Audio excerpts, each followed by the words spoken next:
Right, meow. I hope. We say that. Well, And I then mean, we have no audio. well, I was just about to say, like, how many times have I gone through? It's like OBS says audio is going through okay.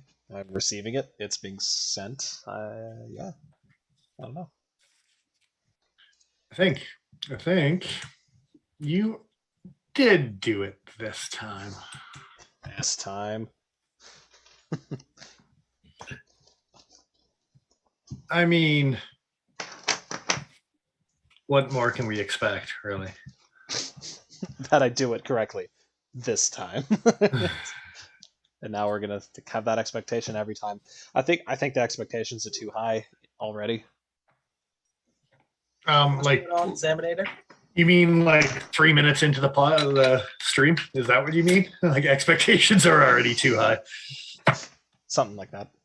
Let's dial it back a little bit here. It's Examiner. Thanks for joining us. Yeah.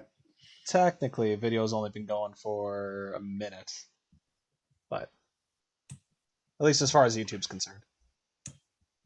Well, just like how much longer it actually feels like on our stream. That's holy shit, guys! Wrap it up. Yeah. Oh, that was the closest I've ever been to a spit take, I think. Because it hurt. Because it hurt on the feels. Ben, thanks for joining us. Stanson 357, you as well. True.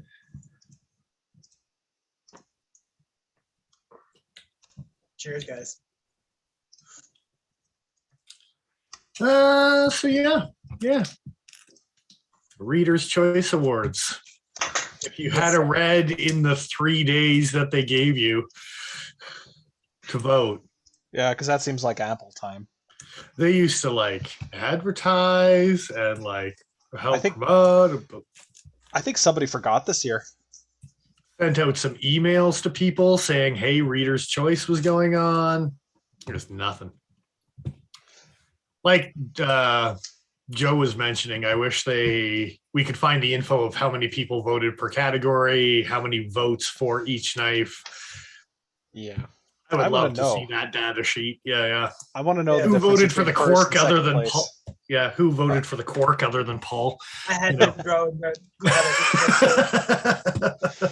Of course. Hey man, I'm just gonna clip it to my shirt. And we're done. Examinator, would you buy an NFT knife? Oh boy, I'm not ready for that conversation. I don't have nearly enough alcohol for how angry that conversation will make me. Am I out of the loop on NFT? Maybe. So what do you think an NFT is, Dennis? No. I just honestly don't know. I might know what it is and not know what it is, but what the hell is an NFT knife?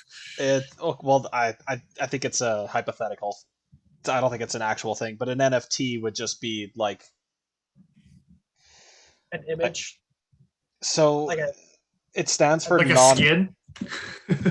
Basically, apparently there's a video game company that's working on integrating them. So maybe, hey, you know what? If the next iteration of Counter-Strike actually has weapon skins that you can buy as NFTs, then sure, I'm sure you could get a skin for a knife. But man, I think it was Zach that explained it to me. As it's the same like computer language that a Bitcoin or those kind of crypto coins are. Yes, Ben just threw out it's a virtual asset. Yes. Yeah. Essentially, it's signed ownership saying, it's like saying that you own a thing, but you don't get any of the copyright privileges involved with actually owning the thing. And I mean, if we had an NFT knife, it just would help increase my DPS, right? So, I forget the name, which specific Ferrari it is. I think there might even be more than one that you can buy from Ferrari, and basically you can only drive it at tracks. You don't actually take ownership of it. They will, if you just tell them, bring it here, they will deliver it to that track for you. But you never actually get physical ownership of the object.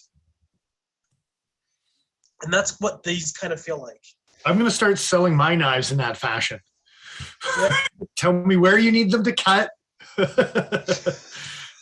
I'll arrange a meeting. You've never worked with coworkers before where they're like, "Hey, can I borrow a knife?" It's, you show me what you want to cut, and Yeah. Put it on the schedule, okay? you got 5 people ahead of you. Like, come on, that's just today.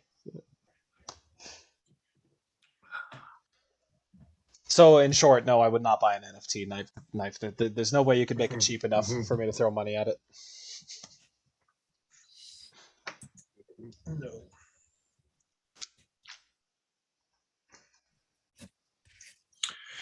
So, yeah, what's everyone carrying? Yeah.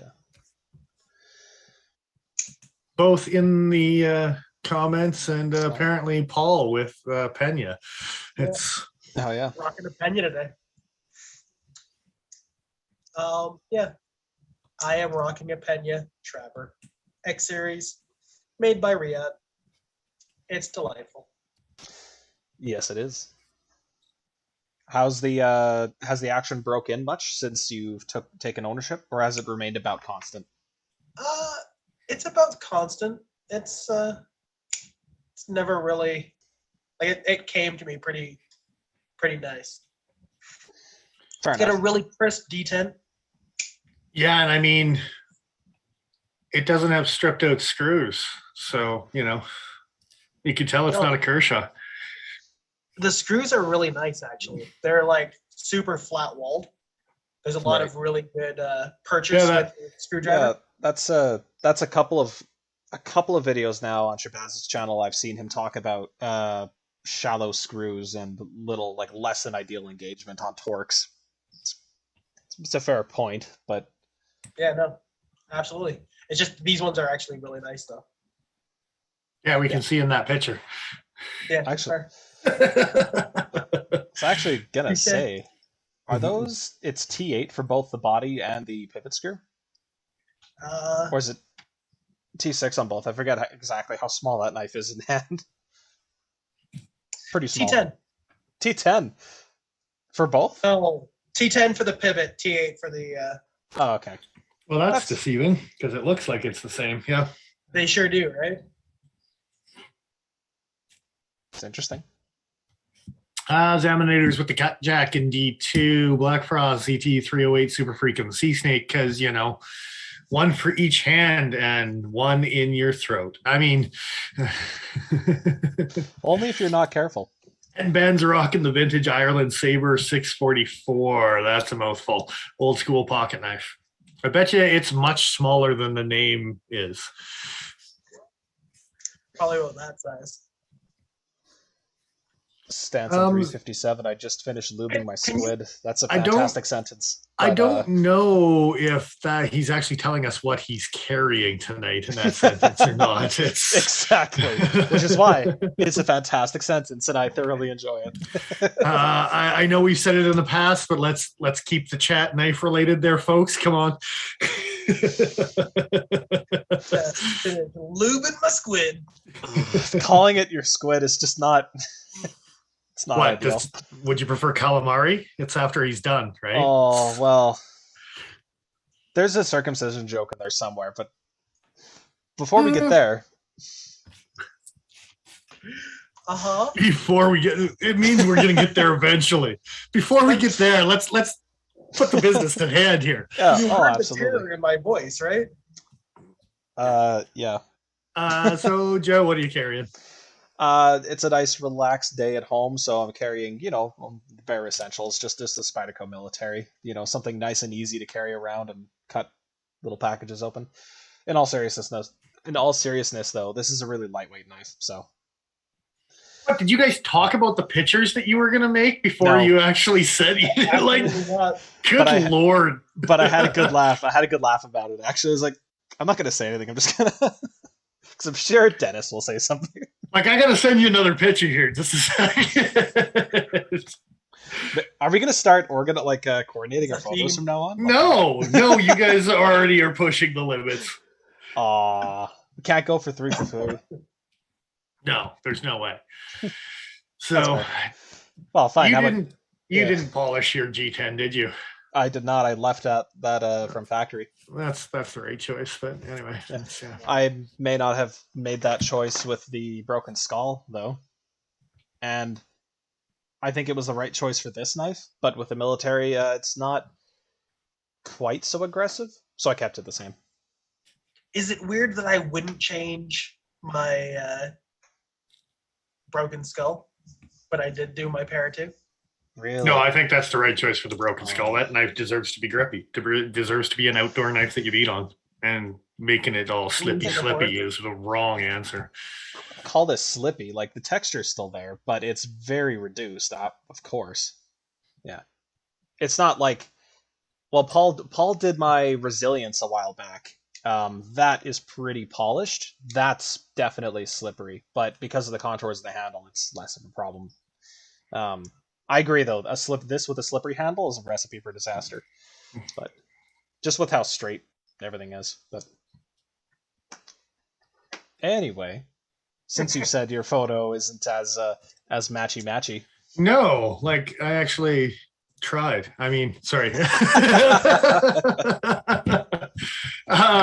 Yeah, so I got a couple anniversaries coming up this week. Remembering important things like that. So I'm carrying Luna's knife. It's a 943. Yeah. So.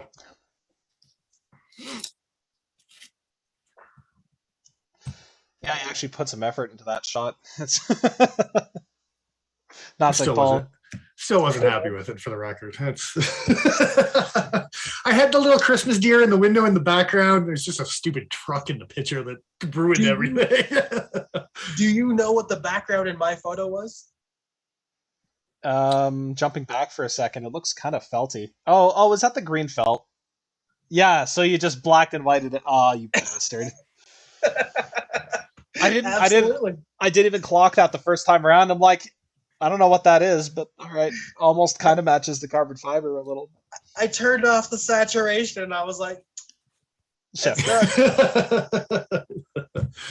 look, just because you and just Dennis give both me have the black award and white now. knives. Yeah. Black and white knives, but my train came a little early today, and I did get a chance to get my customary train station shot. Yeah.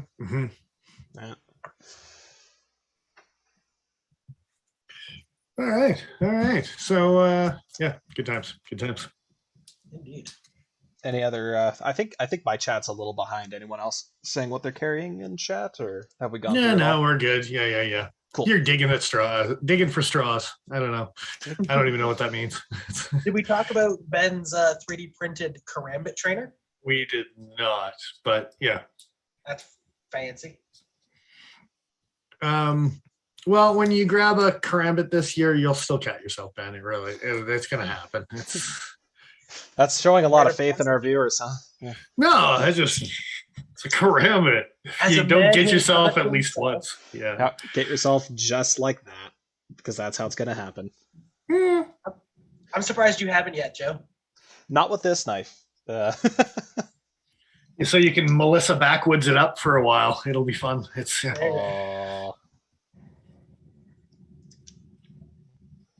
I'd rather not, regardless of the context of that. Anyway.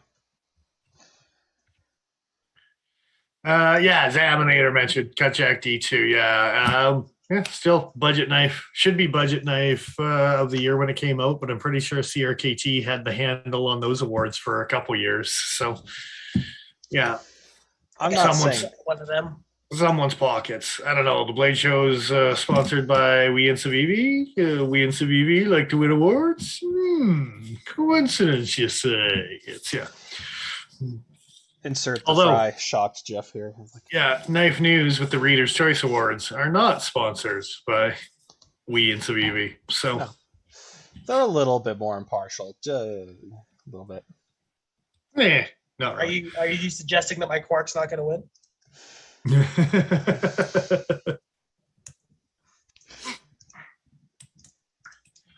Yeah, well, we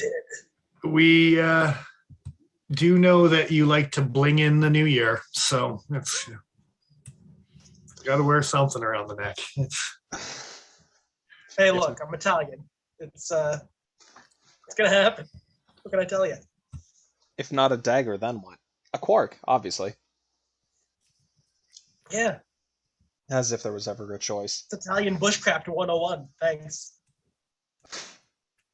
So, You're gonna baton your Quark? how would that even Go. work? Just one hit. Thunk. You're like, well, now it's stuck. It's like it's embedded in this. It's piece gone of wood. forever into that piece of wood. We'll get it out by burning can't it. go deep enough into a piece of wood to be gone forever. Oh, the handle would just plunge. You could sink it like a coin. Like it's. What happens when you baton a loony into a piece of wood? Like it's. Oh, Hey, man, I'm telling you, I'm writing a book. Italian bushcraft 101. next time I go camping, I'm taking some loonies with me. I hope you know. Fuck you, nature. So, what are we gonna go with? The categories in order of release, That's or kind of what I was thinking. First Yeah. category. Yeah. I figure it'd be the most straightforward thing to do here. So for those of you guys who don't know, yeah, Knife News put out their Reader's Choice Awards. They gave very little notice. It was like December 31st to January 3rd or something like that. You could vote. And 10 categories. They released the 5 winners this week. We're going to talk about them, make fun of them, say who should have won. Not the Quark, by the way. And next week, we'll probably do it all over again with the last 5 categories. So those are Okay. things. And They go. certainly are. There we go. Now I figured out a way to wear 2 neck knives at once. Twice as neck efficient. No, You see, you do this. No. There's 2 things wrong with that image. something about all the things you just said, just not hitting my. I ears wasn't very even nicely. mean. I could have said 3 things because you're in the image, but I only went with 2. Like, I appreciate that. Yeah, thank you. All right, first I up, don't know. moving the shit show right along because we got a couple of articles to go through when we're at 7:30. oh sure, care this week. Taking lessons from last week, my. Yeah, the 2-hour stream that was our New Year's special. Yeah, exactly. Oh, no, that doesn't work at all. So Just stop doing what you're doing, Paul. You're just killing me on the inside here. All right, Joe. That's yeah. how I extend my life, you know. So because in past events, what they've done is gotten rid of the list after the fact, but they kept it around this year for whatever reason. I kind of want to start it with the winner and work our way backwards and see if we agree with it. If that's cool with you guys, as I jump the gun entirely, but Well, seeing as how the picture's right there. Yeah, the winner. there it is. This is the winner. This was the Knife News choice, or Reader's Choice, which is again only over 3 days. Okay, best new tactical fixed blade for 2021, the Adamas, the new fixed blade Adamas. So I got feelings about that. What about you guys? Can they count it as a new knife? First of all, That's my main feeling is like how legitimate of a choice actually is this? yeah, for sure. But I mean, the SOG Pentagon is not a new. Maybe the FX version is, but there has been Pentagons, sir, and so even 2 out of the 4 categories is like, yeah, meh. Well, the Pentagon, if I remember correctly, at least had like a Crayex or like a rubberized handle. The original version, it was a different build at the very least. The new version is a bit different. This new Adamas has a rounded spine. I don't know if a rounded spine really equates to a different handle and tang CPM construction. Crewwear, thank you very much. Okay, but in a tactical role, I mean, It's new. All right, right off the bat here, guys, before we get carried away, in the chat, who do you think would win? The 4 categories were SOG Pentagon, the K-Bar IFB Trail Point, and the Civivi Tanashi. We'd like to know if you think the Benchmade was the right choice.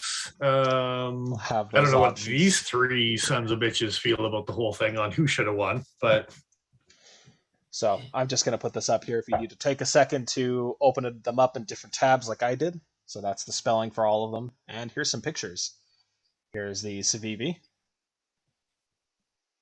running with D2 and G10. The K-Bar, which I believe was their 1095 Crovan, right?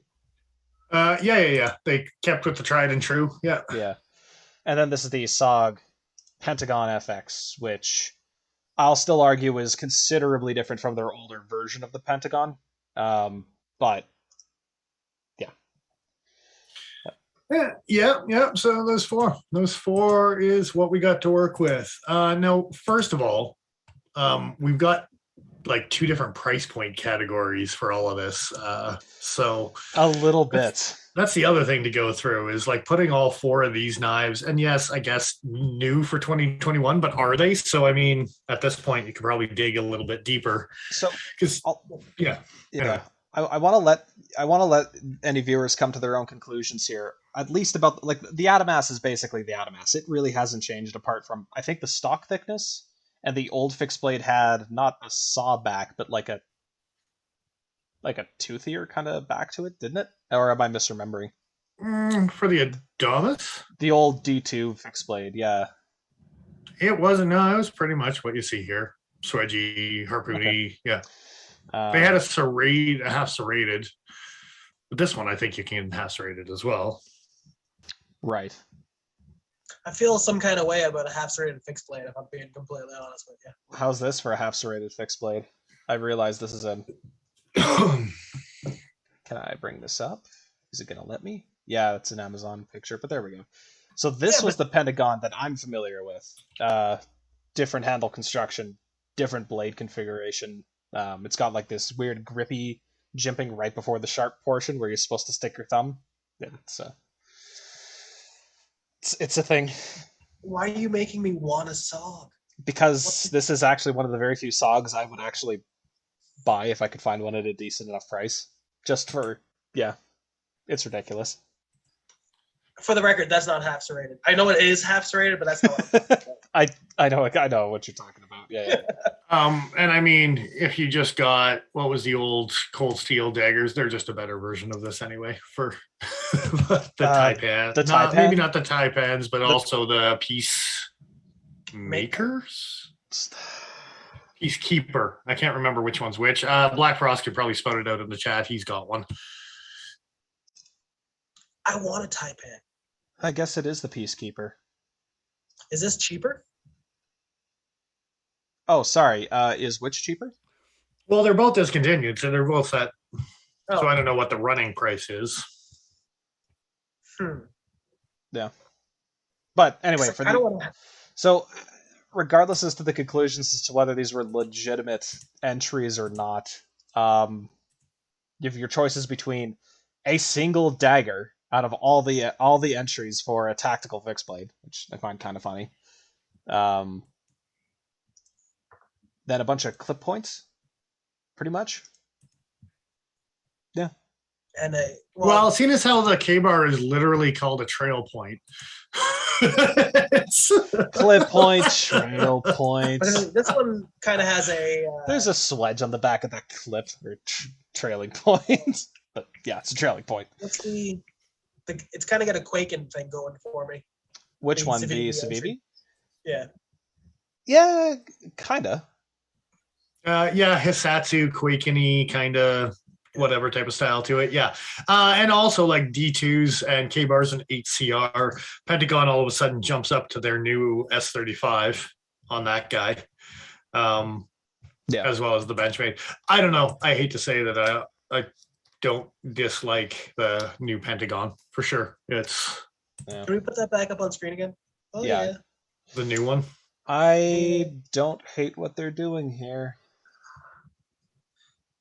Can you get this in a half, like serrated like the other one? Serrated on one side, not on the other? I actually don't think that's an option. I think it comes in desert tan and it comes in black, and that's what you got to work with. Well, my feelings are hurt, and they'll never be the same. You could always take a diamond file and sharpen them in yourself. Well, we You know could from do that. history. We know from history how easy that is, Paul. So you're not really saying anything. It's.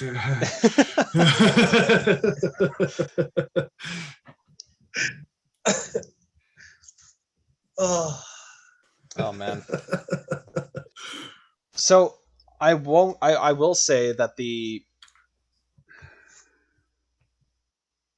generally the knives as weapons conversation isn't really applicable, but like for us Canadians and all that. But given that that's kind of the category as a tactical fixed blade, I guess it depends on what category you're specifically trying to fill. Like if you're thinking, okay, soldier, last ditch, close quarters, self defense, or just to get rid of the bad guys, to me a dagger makes a lot of sense. But if you want something that can multi-flex into different roles, I could get why the Adamas would be picked, just given that it's crewware, given that it's capable of puncturing, piercing, slashing, and prying shit open if you need to. being a prybar. Yeah, like Yeah. I get it in that particular role, but if we're just talking about like combat oriented, I'm surprised that the dagger didn't win. Black Frost is asking in chat what the question was. It was Oh, it was- peacemaker or peacekeeper. And we solved it because you were AWK or AFK or whatever the kids want to say nowadays. He's away with the keyboard, but the keyboard's unplugged, so he can't respond anyway. I'm taking this with me. It's Mm-hmm. I've got another one over there. One of my friends used to do that playing video games. If he had to leave the computer for a short period of time, he'd have his game paused or pre-programmed to do something, and he'd leave and take the keyboard with him so his sister couldn't get on and mess with his shit. It's like, I guess it works. Mhm. Anyway, yeah, back on the knives at hand here. Yeah, absolutely. Yeah, the original K-bar, I like Ben's comment, but I don't know about this new one, HCR. It's 0.6 of a pound. Like, Oh, it's ACR? Okay. If I'm picking from this list, it's probably the Civivi. Am I think? weird in Yeah. saying that? yeah, I'm think not with the you on best that. knife on that list is probably the Adamas. But as far as best new knife, Well, tactical specifically. If we're thinking Yeah. about it in a tactical role, Yeah. really with handles that slick, you'd that would be your pick. I don't think they're going to be that slick. I think you'd be just fine locking you in. Just comparatively speaking to everything else, but Well, yeah, for sure. I hate to say it, but the SOG, as far as a tactical knife, I think the Benchmade won because of a popularity contest, and I know that some people just vote on the knives they like rather than the right answer. I'm just saying. it is the Reader's Choice Awards. are you talking directly to me? To many people, I'm sure. That's It's So, fantastic. but yeah, I don't know. Joe's got a valid point. I know he likes daggers and whatever type of thing, but in a tactical, although a lot of things are not used in a tactical sense when it comes to prying and things like that. So the crewware and the Adamas, I don't know. I don't necessarily disagree with the winner this year, even though it's not a new knife. That was kind of what I was saying, is that this one's actually a new knife. That's the only reason No, I like this better than the K-bar. Knife News wasn't doing these when the first Adamas came around, so it's new to them, right? So, Oh, I hate that. I hate it so much. Dick Richards, yeah. How we doing tonight? He's carrying Cold Steel Spartan. Nice. I haven't carried my Spartan in a minute. That thing's ridiculous. So yeah, I don't know if we really need to say anything other than meh. The next category. Yep. Let me just close these down and bring that up, because like I said earlier, Chrome is a real bastard about eating up your memory. It won't Now, tell. do we want to keep this up where I show the winner, or do we want to show the list first? You've already done it. Just keep doing it, Joe. Come on. Okay. Same format, just double two down. Yeah. Okay. So the next category was best new EDC fixed blade. for 2021. And the winner for that guy was the Quark. Lion Steel H2. yeah, you wish. In what world would anyone vote for? Anyway, Lion Steel H2. Yeah, who would vote for? Who would pay good money? What asshole? The worst part is you probably get more use out of that Quark than I do half the daggers I've bought. Like, Dude, I get more use out of this Quark than half the daggers I bought too. fair. You're just waiting for that one tactical situation where you're like, yes, there's a reason I carry Today's the 6 day. daggers with me every day. And it's not just for looks. It's, I swear. See, you guys are going to be too busy trying to figure out what dagger you finally get to use. Finally, as if I've been waiting for this moment. I've been waiting for this. Just like, I'm going to wake up in the ER still just like... oh. No, I think, yeah, that's terrible. So just looking at the H2 here, I actually kind of really like the look of this knife. Not even thinking too much about the materials, but the actual ergos of it, assuming that's going to be a 3-finger on the main part of the handle, pinky in the ring. That's a nice little fixie. Pinky in the ring. Okay, so the one thing is if you actually click on the H2 link, they showed the wrong picture of the H2. You got to go with the Wharncliffe version all freaking day and not the drop point, because you might as well throw up a JX6 up there and call it good. Line Steel H2. Let me bring that up here. For the record, this is the right dagger in that situation. What? The Cinqueta? Yeah. Yeah. Where's like that the one day I forgot to carry it. God damn it. So this is the Wharncliffe. Yeah, I mean, okay. As far as like an everyday utility, yeah. So apparently it's an H1, not an H2. The H2 was the only one that you could vote on. I just realized that. I thought they were both just, but yeah, they didn't. You couldn't vote for an H1. This one didn't even make the list, even though it's the better looking knife. It's a good looking knife. Yeah. You can only do the H2. So did everyone just vote for the H2 because they're like, just give it to Lion Steel. We'll buy the other one after. Yeah, probably. I wouldn't doubt it. So if I'm going to be given the choice between a more or less belly for an EDC, like in the city carry, I think a Wharncliffe makes a lot of sense. Like aesthetically, I like clip point and draw point blades a bit more, but there's something to be said for a relatively straight edge. But clip points are nice, but a good warnie. Oh, well, like I was saying, I didn't actually pull her out, but yeah, I mean, hey, that blade shape looks stupid familiar. If I pull up the image in time for the H1, so because Lion Steel's webpage is slow as shit. But yeah, it's the same blade shape basically, so I understand why you'd like that. I'm very much into that. What's the steel? Probably M390. It is M390. Yeah, Lion Steel's good like that. So for like 176 euros, what would that be Canadian, or I guess American dollar it is? $350. Yeah. Oof. Okay, so pricey boy, but M390 fixie. 260, 275, probably American. Yeah. Is this intended to be cross draw? Is that what I'm seeing here? I think that's what they're. This would be right hand carry cross draw. It looks like, yeah. I think you get some multiple sheath options. You can carry it. Yeah, they have pictures on the H1, H2 where they've got it right up and down on the loop. How the hell you can wear a dangler, so that you wear one of the horizontal loops as a dangler. So one towards the back of the handle. In this picture in particular, well, they're opening it up upside down, tip down carry, as it were, right? So yeah, because that's the carry you're looking for.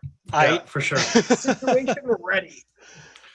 But yes, if you look at some of the other carry options that you would actually carry. Yeah. So that one's high up in the waist. That's cross draw. Up on your pack. Okay, so yeah. It's a versatile sheath. Okay. Yeah, cool. But there's also one second from the end of that row. That's the dangler one, which in my opinion is on the mole pack is kind of cool, but So on That the one, pack is right cool, there. but why is it backwards? On the Molly? Which Like on on the strap. well, again, tip down, no, that makes sense if you're drawing it up like left-hand this, carry. and then If you're doing same handle, same side, Yeah, okay. I guess if you're grabbing it with the same side. not crosshand. Yeah. He's reaching Anyway. across there. That's what was making me be like, what? it is a little strange, but not as strange as that. Where the handle's crescented shape. Anyway, yeah. Other contenders in this category after we rant about the knife that didn't even win. Well, no, the H2 one. So choices were the Civivi Minimis. No, it's the Minimus, I'm sure. Cold Steel Mini Leatherneck. The Origin Tiley? And the Wee Knife Co. Quark. Yeah, we don't need to. We're not going to look at that. We already spent a whole episode on it. So, now the mini leatherneck. I'm assuming that they're talking about the clip point version. They just said mini leatherneck in general, so I'm pretty sure they're just throwing out any three versions. You can't have an H1 and an H2, but it doesn't give a shit who has a leatherneck or what blade shape a leatherneck is. They're like, any of them. Do you like them? Come on, say you like them. They all got the same handles, please. We're trying to throw Cold Steel a bone here. It's They tried and still didn't work. So it's the only 2021 product we've had out all year. Come on. Yeah, God. Well, okay. We're talking about price point jump though. We're going from close to 300 American down to $29.99 Canadian or American. Sorry, with HCR 13. Yeah. So there's that. And then the Minimus is 10CR 15 CO MOV. So Chinese VG10, good stuff. Yes. And I have to say, so far, what was the knife that we talked about? Did it have the pocket clip on the Nemesis handle? knives? Yeah. Yeah. It was the Nemesis something. I never remember the name of it. It's Every so often I think about that design. I'm like, man, that's actually still kind of sweet. I still kind of want something like that. Yeah. I'm not 100% sure how I feel about this entire handle sticking that far above the sheath. If you feel like it's gonna tip out of your pocket. Yeah, I don't know if I would use that sheath that way. No, I'd probably just tie it off to a belt loop and drop it into the bottom of my pocket. Yeah, kind of like how Serrated wants you to do with a bunch of their little pocket fixies. The Okc and stuff like that. Overall, it's only 5 inches long. So you only have 2 inches really sticking out of the pocket. I think you guys are overestimating how big this knife is overall. I was just thinking about the point of balance, not even how much my stomach will get in the way of that. Well, all right. Sub 5 inches. That means you've got basically the pocket clip's worth sticking out of your pocket. At an equal amount. Yeah. So yeah, it might dig in a little bit, but I think when you see this knife, you're like, okay, it probably isn't as bad as you're making it out to be. Yeah. That's fair. I appreciate that you get a Civivi lanyard bead with it. That's kind of cute. Does it glow in the dark? Because it should glow in the dark. It's better, but it's probably turned aluminum. It's bead. Make that aluminum until it glows in the dark. Bead material is titanium. So I mean, that's not bad. Well, yeah. It's on their specs. Come on. If only I would scroll down. I will not, sir. I refuse. So, for the viewer's sake, I will control this. Okay, and then what was the other? Oh, yeah. Did you go to originshandcrafted.com? Have you got that little something there? Just navigating to that now, yeah. So there's now, which version were they specifically talking about? Is there specifically an Origin Tealy? Because no, it's like a mini leatherneck because they got 3 versions of them. It's just you know. So there's the ultralight, the oaken, the hempen. I like that. Okay. Pardon me. Oh, bless you. Let's try that. Quench some sneezes there. Good times. Good times. So So- let's pick one to judge, because clearly they're not going to give you that choice. Are we going to look at the ultralight, the hempen, or the oaken? Well, I mean, the Oaken is probably the one that gets my attention. I mean, the ultralight's kind of nice, but yeah. They're all made of the same steel, I'd imagine. Same blades, same blanks. 1095 on that one. 1095 on that one. 1095. 60 Rockwell, 61 Rockwell. I think they're spoken that. Yeah, but they've got the hamon. Canadian made as well. That's nice. They do. That's cool to see. Are they? Good for him. Good for him. What are they? What? Canadian made. Fucking A. So the 135 is actually polar bear dollars for the hemp, and the 190 is also polar bear dollars. Yeah. So, well, I would have voted for this one. I don't care about Lion Steel. They can screw their Italian bastards. It's yeah. Why you gotta make me fight my own people, man? Well, you guys fight your own people on a regular basis. That's why you carry daggers. Just broadly referencing all of all of Italian history. Don't worry about it. Because I'm wrong. No, not even a little bit. That's the worst part. So unfortunately, I'm not seeing any specs here about dimensions. I wanted to know how thick the blade stock was. Although, if you take a look at the ultralight, from what you can see, it doesn't look like it's that thick of stock. It's hard to tell with these angles. Especially the one balancing on his finger, that picture. You can kind of see a side angle. Yeah, that's pretty thin. And to get 1095 at that hardness is nice. Yeah, I don't see a lot of companies doing that outside of folding knife companies, like maybe GEC, stuff like that. And even then, I don't know if they go quite that hard. And apparently this thing made some waves on Kickstarter. Apparently, and this Origin handcrafted thing is he's doing okay for himself. So I'm a little bit torn, because the Civivi we were looking at is basically the same as the ultralight in terms of its construction. There's no handle slabs, and the price does kind of play a role in this, at least for me. But I don't know. What do you guys think? Because it's only from 125 to 190. For the wooden handles and the belt sheath.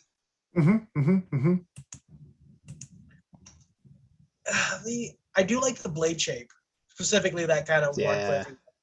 Yeah, we just finished talking about how nice of a blade shape that is for everyday carry. So yeah. It looks like it would just shred shit. Grinds look decent. 1095 is gonna be stupid easy to sharpen. The square bottom sheath for like a drop in the pocket. Yeah, not enough people do those. Like, I know the Civivis have... This one's actually, it's rounded at the bottom, but I would like to see it sit even more squared if it was going to be like an in pocket.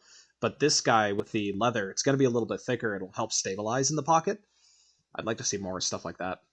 Yeah, same. Yeah. And the Quark, we all know what the Quark is.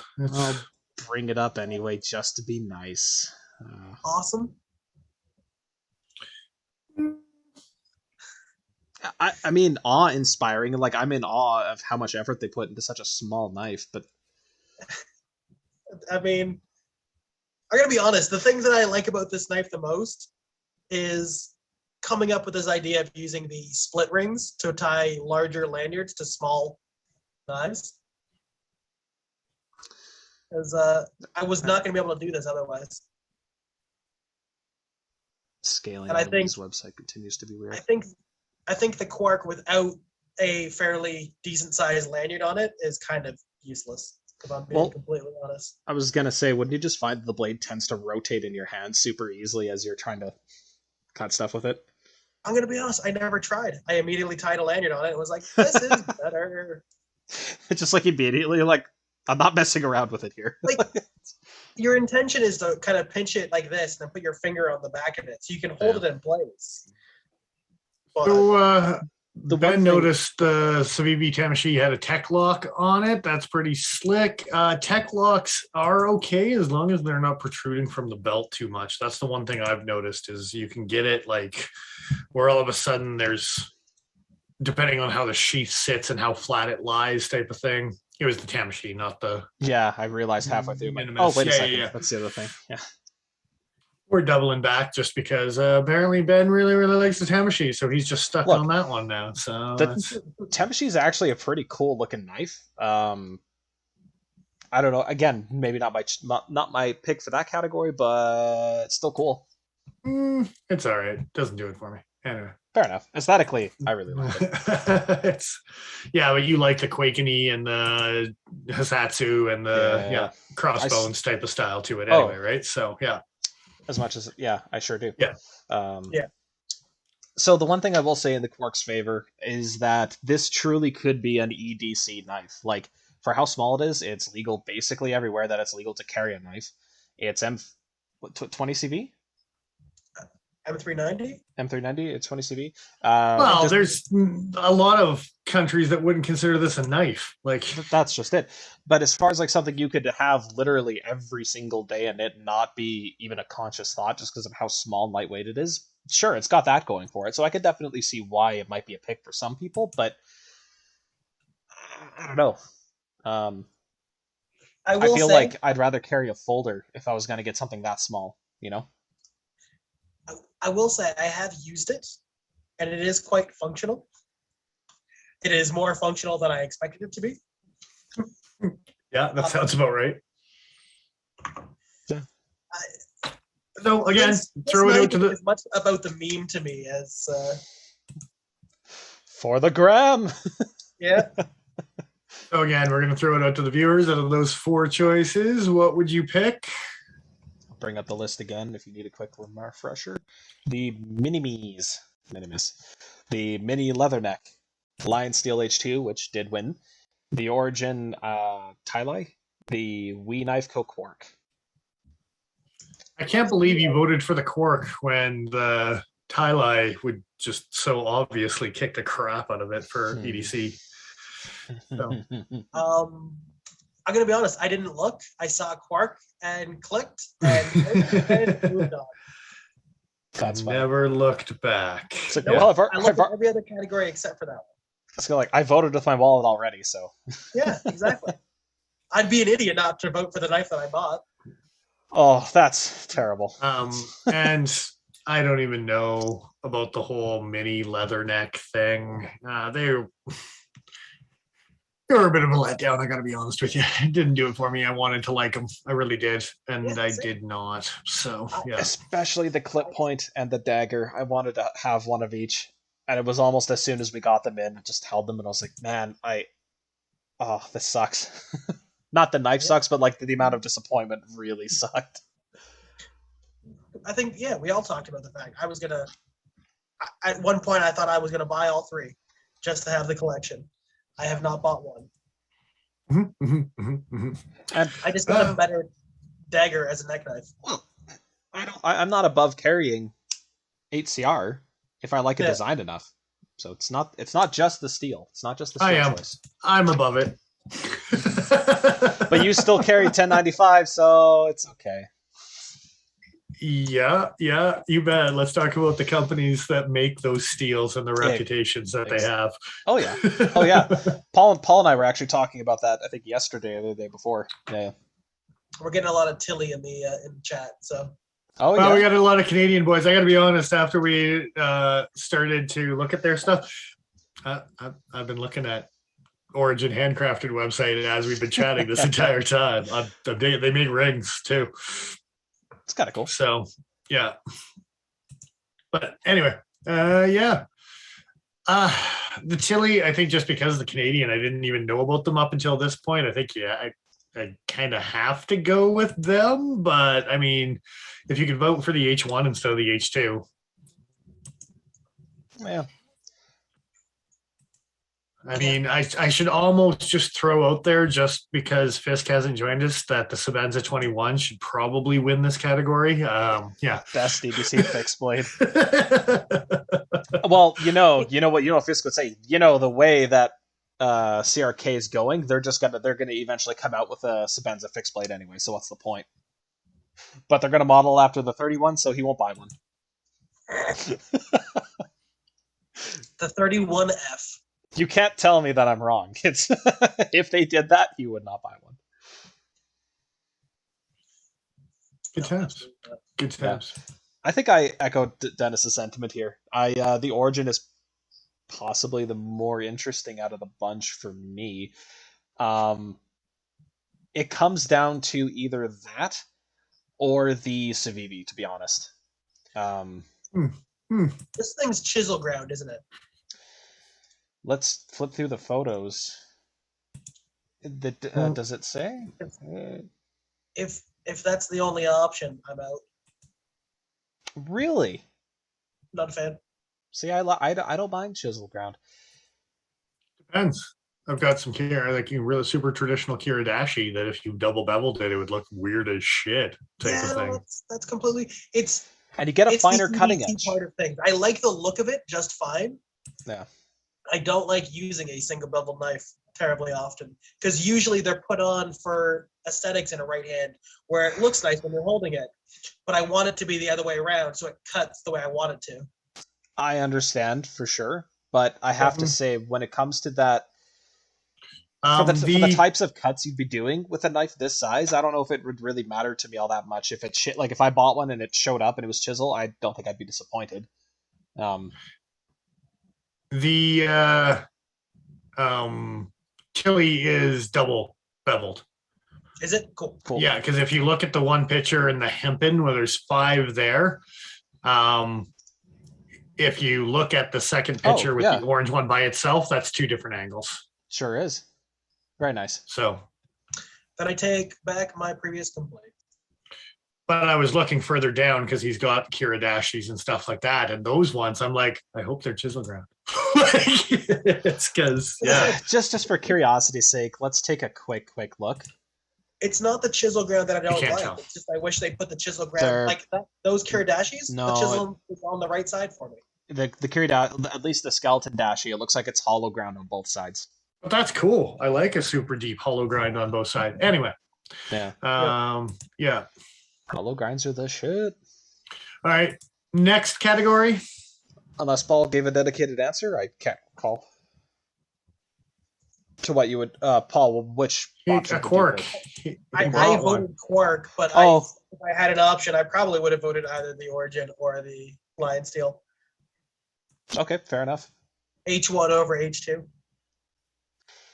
Yeah, I first time anyone said that they wanted some H1 in their lives, but you know. First time since LC200N became viable, anyway. Yeah. Why weren't we looking at Van X again? Sorry, it's don't you worry about it for 10 years. Don't you worry about it. All right, category number 3. Let's see. Passing around some shit. I think that's the best new outdoors fixed blade. Yeah. Okay, this one. So, the winner for the category of best outdoors fixed blade. Really? 2021. Drum roll. No. The Tops Bestia.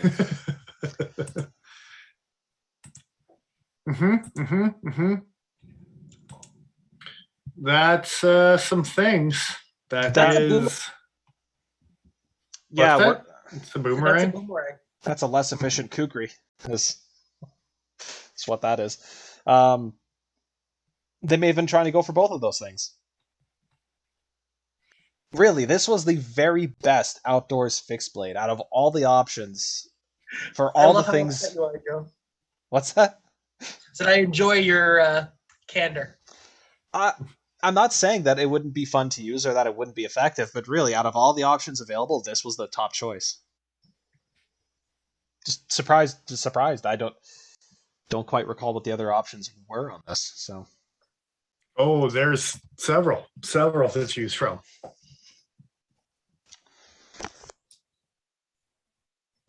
pardon me. Hope that didn't go through because that was a gross cough. So let's see. This is the list of the contenders. The CJRB Silax, the Farmforge Lackey XL, the K-Bar Camp Turok, the Crine Knives K9 Model 6, the Ontario Knife Company Hiking Knife, and the Tops Bestia. Which one? So let's take a look at each of these guys in turn. Let's start with the top. Once I clear some of these tabs out. There we go. Yeah, I think we talked about this guy very briefly. Oh, I wanted to go to CJRB's actual website here, but do they have a website? Or is it just on Artisan? It's Artisan. You know what? I'm just going to go to Artisan Knives then. And... One fancy kitchen knife.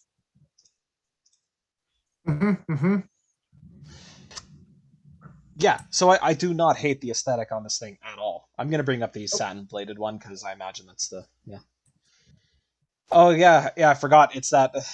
the big deal, the big boy pants powder steel that they're so happy about. That people are saying are... Well, it's an extremely whelming steel. Like, by all accounts. I still want to try it out, but... Okay, Joe. Yeah. I just have to, I know there's other categories, but if you click on the 3 different handle colors, you get 3 different choils on the back of those knives. Oh. If you zoom in to, they all have a different curve to them. The Desert 10 one doesn't really have a curve to the back finger choil. Were the photos taken at different angles? I feel like they must have been. But look at the Desert one in the middle. It's like very obviously like no curve to the back of the finger choil. It's like an angled, and then you click on the green one and there's very much a curl to it. That's too funny. It's hard to see, but if you guys jump on artisan.net and actually just scroll through the handle color options. Yeah, I'm going back and forth right now. There's some weirdness there. You imagine well, this is the knife that started in Artisan's catalog and then got moved to CJRB's catalog and then took like a year and a half to come out, and they changed the size of it and the blah blah blah, right? So these all be like laser or water jet at blank or fine blanked first. Like, how could there be that much variance? It's gotta be something with the angles. Maybe the handles and the blade tangs were so out of spec with each other they had to hand finish them, and that therefore. Yeah, I'm guessing that Joe's right. It's probably just the angles. Yeah. The Storm Vector should have been on the list. The Storm Vector, Jesus. Black Frost, yeah. Look at what won. So, I mean, sure, why not throw the Storm Vector? Because Tops can only get 1 entry. There's that, yeah. And I bet you Leo wanted this one up instead of the Storm Vector. I believe I do kind of like this thing, though. Yeah. The Bestia? Or Bestia? It's not the worst looking thing. The Silax? Yeah. Yeah, like as a neck knife or like pocket sheath carry, like around the camp kind of kitchen knifey kind of thing. It's a 5-inch blade, dude. It's an SRK. Well, not quite, but I mean, it's an SRK compact. Let's. It's not exactly a compact option. Where is it? Yeah, that's over 5 inches, and that fits my pocket. Look at the way that they offer. Look at how they offer it to you. They offer it to you on a layer to like tie off to a belt loop, or is it inside the waistband carry? Is what they're offering you there? Rope and sheath accessories. Rope Good stuff. and sheath. So they don't supply any kind of clip. That's weird. Nope, on a 5.1-inch blade. Deal with it, sons of bitches. Figure it out on your own. That handle looks clearly a neck knife. How long is that handle? Does it say? Handled material. I mean, the handle looks almost as long as the blade. Overall is 9.7, so it's, yeah. It's like a tie light around your neck. I was gonna say 4.6 inch handle. like next to my arm. Like this is not a small knife. This is slightly larger, mind you. But take an inch or two off. It's basically that. Oh, I love it. Neck knife around in the camp. Good stuff. Good stuff. Let's move on, shall we? The Lackey XL from Forge. I don't know if you got a picture of that sumbitch.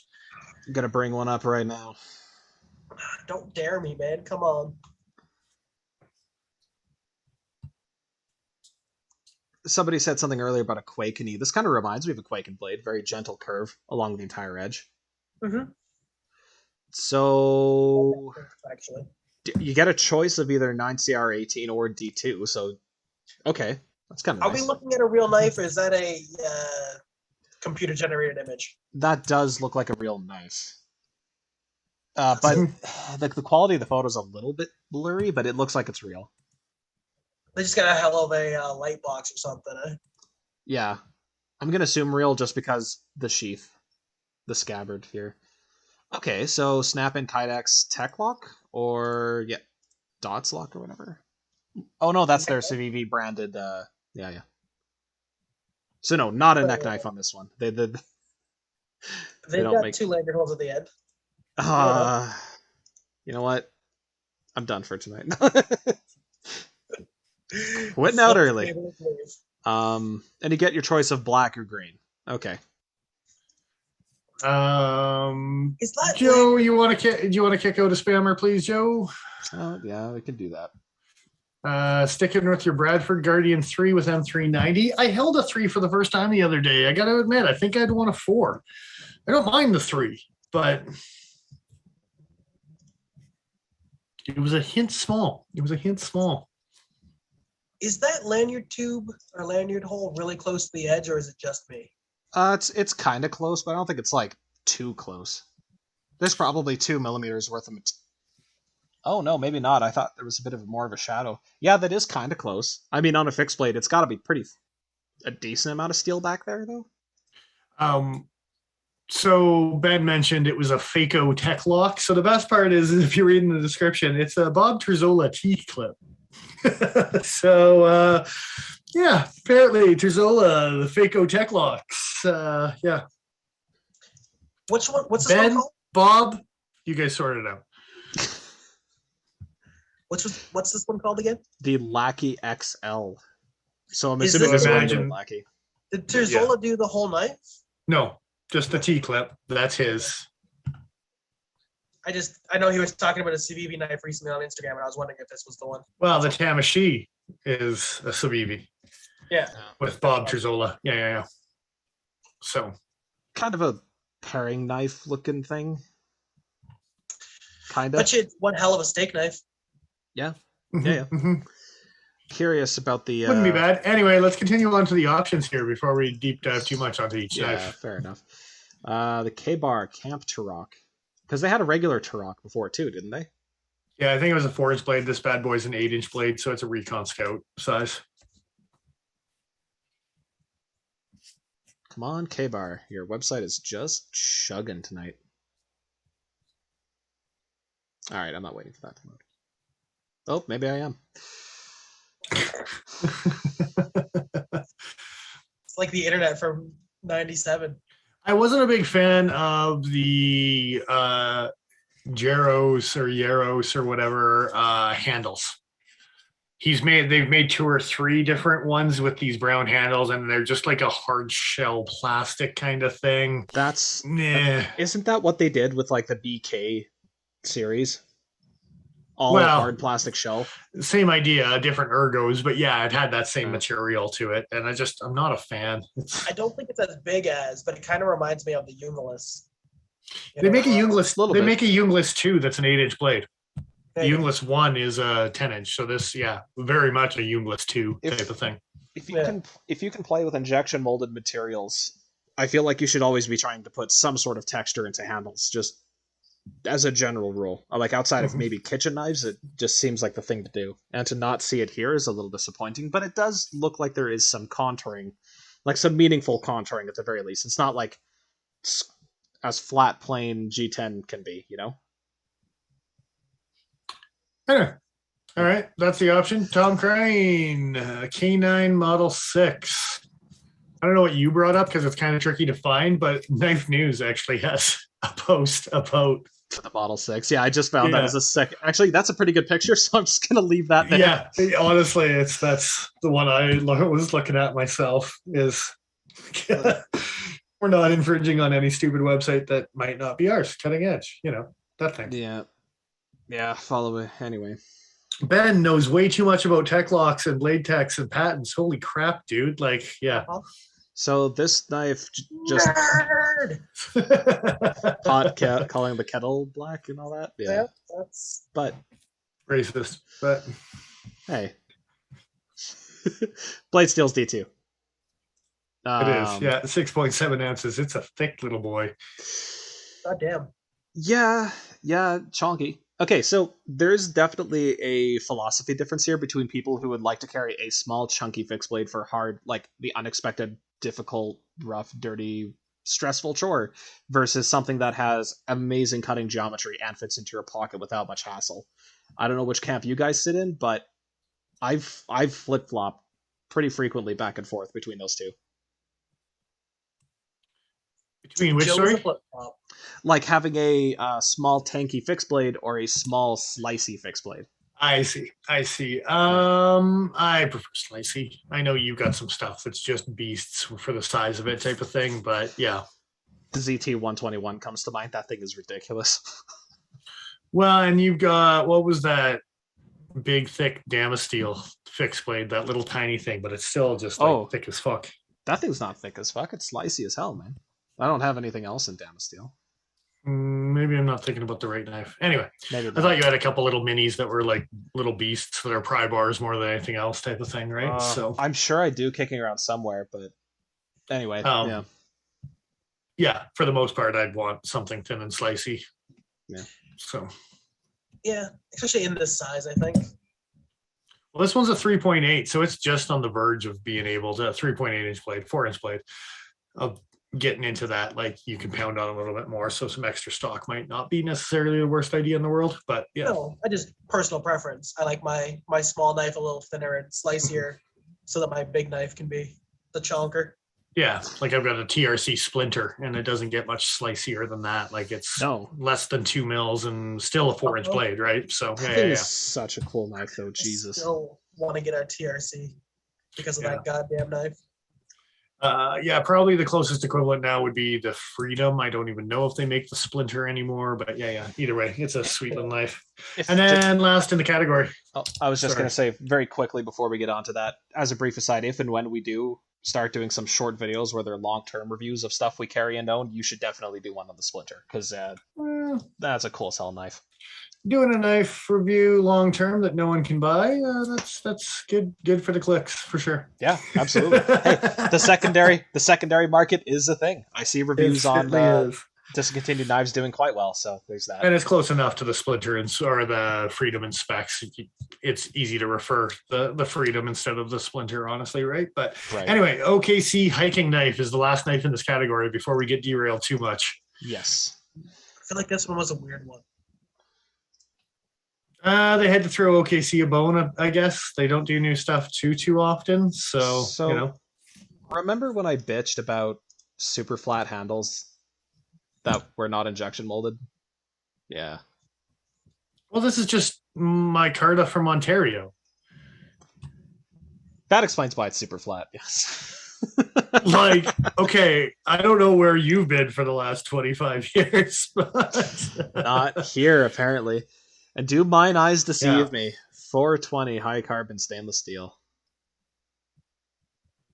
You bet. 52 to 55 Rockwell, baby. That is a wide range. Which, again, where have I been for the last 15, 20 years? But still. Wide range. It's very specifically not hard enough.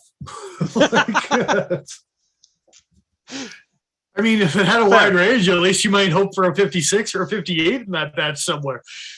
On the high end, you're still disappointed. Yeah. It genuinely may not have reached its peak toughness because it's not hardened enough. Like we Paul and I were talking about CRK. Well, on CRKT's website, they have their steel facts page, and even their accuracy for like their 8CR hardening is within 2 points.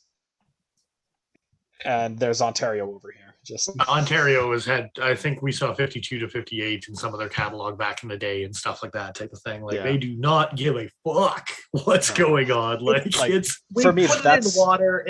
It's fine. Yeah, Jesus. Okay, well, I guess that's an option. Ergos. Well, do we want to double it out too much, or do we just want? We have two more things. We're almost pushing 8:30 here. Do we just want to skim over and say what would everyone pick? What would the viewers pick out of these options without deep diving too much? Because we've kind of done that too much tonight. Because that's what happens. We tend to do it. So again, here's our list of options. As a reminder, it was the Topps Bestia that won. It's this boomerang looking monstrosity. You know what? I should probably go to their website just to see if they show you the sheath option. Come on. What's that knife company that ships without sheaths? And they were pretty well known for it for a while. Like Boosie? That might be it, actually. Yeah. No, it is. Yeah. Okay. Yeah. Fair enough. Loading, you say? Here, you figure Infinite Gunworks isn't joining us tonight, but he can probably tell you all about the lack of sheaths from Boosie knives. Since God, that thing's a monster, hey? So what would you pick, Paul? The Silax, I think. Yeah. The Silax, yeah. Okay. Silax is a good option for sure. I'm kind of leaning towards the Lackey XL, man. I'm liking that little pointy bastard. I did like the Lackey as well, yeah. Yeah, 4.6-inch blade. If you can get it with D2, does it tell you what the heat treatment is if you pick? No. Let's see. They don't tell you. Who is the OEM? They say country of origin China, but do we know who's manufacturing them for Ferrum? Ferrum Forge, and I think Ferrum Forges are made. I want to say like is the it Wee Reich? Knife Factory. No, it's not Reich. I know that they've made knives with me before because they've had like. Yeah, so I wouldn't be surprised if these were Wee and Civivi made for Ferrum Forge because I think that relationship has happened in the past, right? That does sound right. I just can't distinctly remember. But if we are going to assume that it's one of the major Chinese manufacturers, the heat treat's probably on point. I can't see Ferrum asking them to underdo the heat treat for any particular reason, so I'm sure it's probably fine. And as a reminder, D2 or 9CR18. Yeah. Crane, the Tom Crane is just too thick, too chunky. Too 1996 for me. I don't know. Man, that's a specific. That is specific, but you fucking called it. Yeah, that is kind of the era that this makes me think of, especially with those holes. Don't get me wrong. If you put this out as like an old school, hey, look what we found, I'll be like, oh yeah, that's cool. A throwback to the good old days, right? But yeah. I do like that they matched the speed holes to the sheath holes. That's so you can strap the knife to the outside of the sheath if you want. Make it the world's worst spear. Mm-hmm. It's like piggybacking, but not really. But not really. All right. Anything else to say? I would go. Actually, the Silax would probably be my number 2 choice if it wasn't, or even number 1 choice if it wasn't the AR RMP9 steel. But man, I'm underwhelmed by that particular steel. So here's my thing with that. If it's thin enough behind the edge and slicey enough behind the edge, I would be tempted to go with the Silax. But I think I would go with the Lackey for the exact same reasoning. And until they figure out how they're going to curve that finger choil, I'm out, man. Let's do the white one. The one without the finger choil? So, anyway, kitchen knife prep, and that looks like a good prep knife. And if you used it in the kitchen at 59 and 61 and used it for food prep and whatever, but as far as outdoor knife, I've seen what wood carving does to AR-RMP 9. So Do tell.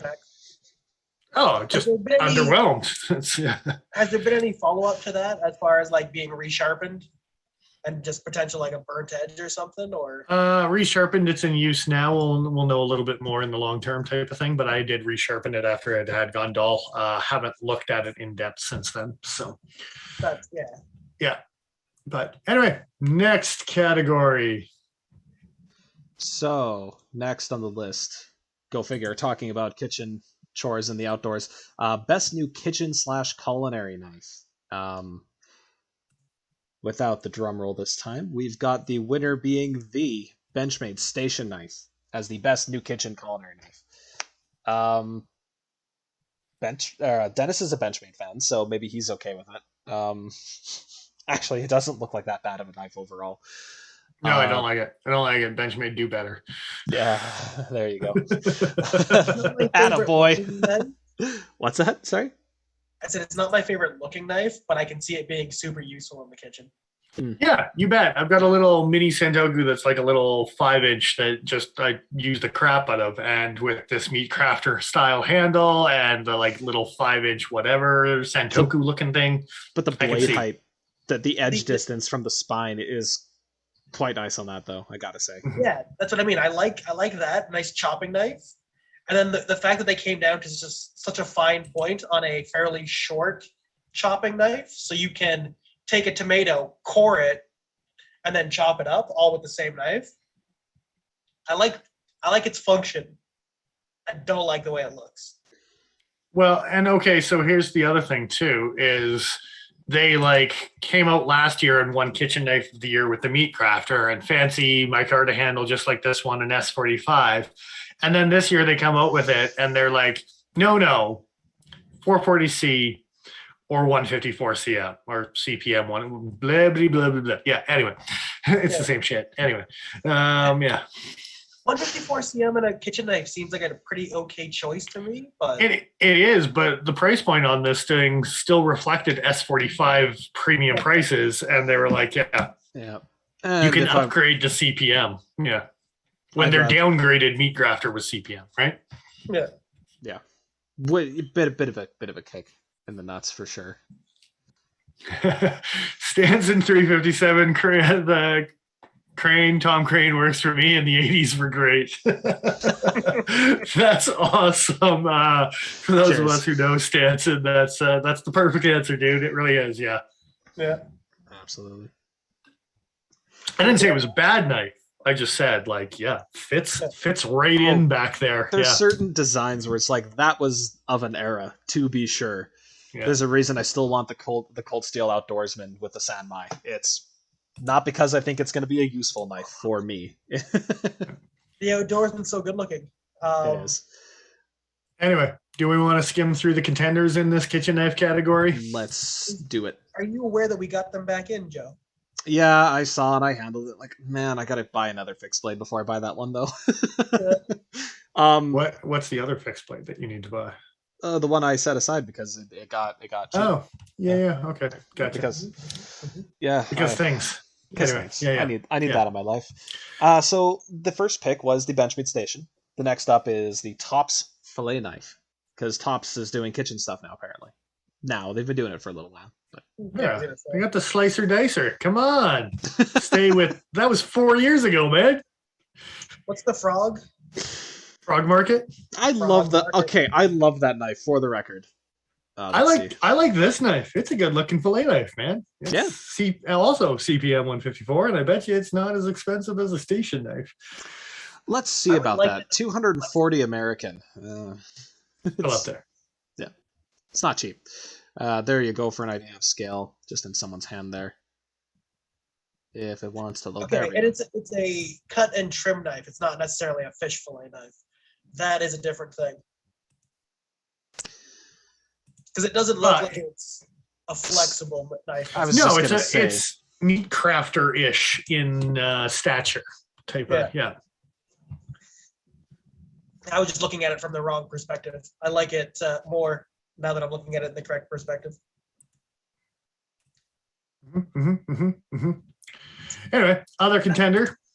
Egg-shaped handle would be comfortable. Yeah, it looks like it would be very comfortable. Zin, Xin, Jin Cutlery. The Jin Cross tactical. I'm butchering that. Tactical chef knife. I'm sorry, what? Yeah. Zincross? Zincross? Yeah. So, as a fan of the the big stupid kitchen knives that make it into fixed blades, like the Hudson Bay Bowie, I'm already interested just by the name alone, right? But have you not seen the tactical style chef's knife yet? I haven't actually opened this one up before. No. Oh, okay. So, okay. Now here's the thing: they're actually saying tactical chef's knife. Do they have?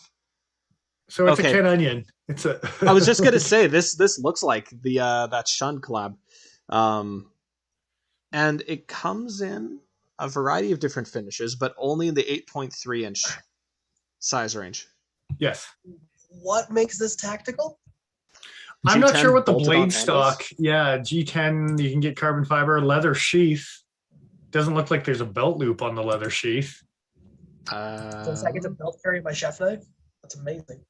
62 plus or minus 1 on the Rockwell. And now here's the thing: is they've got this special powder metallurgy. I was just gonna say powder alloy. Sorry, but they don't actually say what it is. Is it labeled somewhere on the blade, and they're just not saying it on the website? No, but I sent you an email, Joe. I see. And there was not the steel chart, but the little write-up from Zen Cutlery. Okay. The one that looks like it was off of Instagram. Pull that. Yeah, correct. Pull that yes, okay. They made a comment on one of their own posts about this knife. Okay. For the steel, and there was, yeah. I was just gonna read it out. Yeah. For the steel of the blade, it is composed of 0.93% high carbon to enhance the durability. High carbon, not regular carbon. 14% of chromium to prevent corrosion, and 0.48. Like ashes from a joint? Don't worry about it. I'll tell you tomorrow. And 0.48% of molybdenum to ensure a non-brittle blade. As the good corrosion property it has, it can also be called a stainless steel. Okay. We've done some tests before deciding to use this steel, and surprisingly, the durability is tested better than Sandvik 14C28N. This knife will be powerful one indoor and outdoor. It will be the powerful one. Okay, so durability. Are they talking about toughness or durability in terms of its wear resistance? Good question. I doubt its toughness, because 14C Sandvik being as tough as it is, I can't see this being much of an improvement, if any. So I'm going to assume edge holding. So like a VG10 then, basically? Well, 0.93, and it would be more if that's the case, because Sandvik has 7.7, right? I don't have that kind of information memorized. But yeah. So the funny thing about the Sandvik steels is if you take the first number and divide by 2, that's the point amount of carbon. Oh, that's interesting. 1227, 1326, 1428. Just divide by 2. That's the point. So 0.6, 0.7. Interesting. Yeah. So on and so forth. Anyway. That's a good little tidbit. Brief little Sandvik note. Yeah. So 0.93 does give you better edge retention for sure, right? So yeah. What did Paul say? I missed it. I just said, be better, Joe. So just slipping one of those. Okay. I mean, so yeah. Now here, the one thing with this, and okay, let's talk about the last, before we jump back, I want to talk about this Zincross knife a little bit here, but last contender before the Zincross is we've got the Wii Knife Yakula.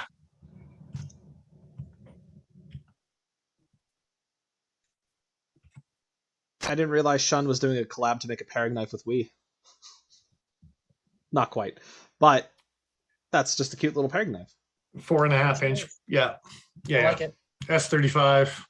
Oh, what a missed opportunity. I was fully expecting the Wii logo in the mosaic pin. Oh man, I'm not voting for them just for that. Although, do they have it on Carbon the end? fiber handle too, isn't it? It looks like it. Looks like it's that shock, like that mixed blue resin. That's a nice looking handle. Carbon fiber, blue and black carbon fiber.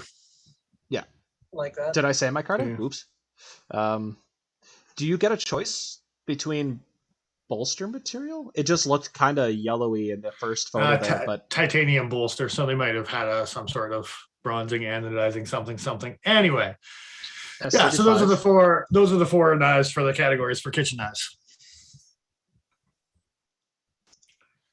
Yeah, so the Zinn cutlery, I'd like to jump back on just because we've got the contenders out of the way now. Yeah, so the special alloy, they don't actually say it's their own thing, but I sent Joe a chart of another steel that they use in their other kitchen knife. Zinn crosses mainly kitchen knives. So their other flagship model has a steel called 304 CU. That's the elements in 304 CU. If you'd like to take a look at the carbon content. Yeah. 0.08. Not 0.8, sir. 0.08. Yeah. Yeah. That burns off like sulfur in the molten stage at that point. Like, Jesus Christ. Got a little sulfur and trace elements there, 0.03. Oh, they don't have any phosphorus. Oh, they do, 0.045. There we go. Nitrogen in it to replace it, and it doesn't seem to. No, but it's got a hell of a lot of nickel and some copper. I was going to say, it's also got some copper in there, which is... Yeah, the 304 CU is good stuff, yeah. The 17 to 19% chromium to bond with the 0.08 worth of carbon also makes me really, really happy about the whole thing. So, yeah, this is the other steel that Zincross likes to use in their kitchen knives as far as a perspective goes on what may or may not be in this tactical chef's knife.